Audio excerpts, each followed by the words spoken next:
How to fix the Minecraft connection lost error. Hey there, welcome back to our channel. So in this video, we're going to talk about fixing the internal exception connection lost problem in Minecraft. So now let's get started.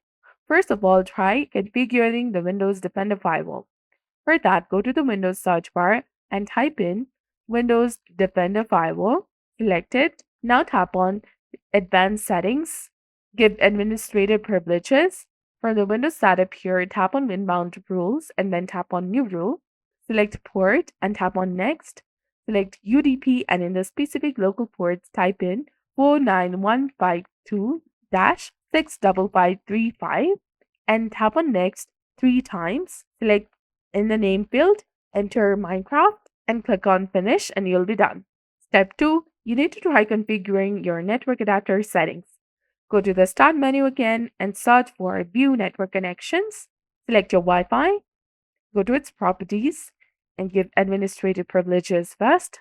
From the windows that appear, go ahead and select Internet Protocol version for TCP/IPv4. Tap on its properties. Now tap on Use the following DNS server addresses and write 8888 and in the alternate DNS server type in 88 and 44. After that, click on OK and you'll be done. You can also try clearing the DNS cache and reset the WinSock. For that, open the Start menu and search for CMD or the command prompt.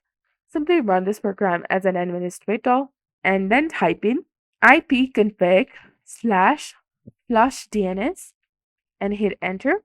After this command, type in netsh winsock reset and hit enter again. And after this, restart your computer to apply the changes. And the problem should now be fixed. So that's all there is to it. I hope you found this video helpful. If you did, don't forget to like, comment, share, and subscribe to our channel for more amazing tips and tutorials. Thanks for watching. See you in the next one.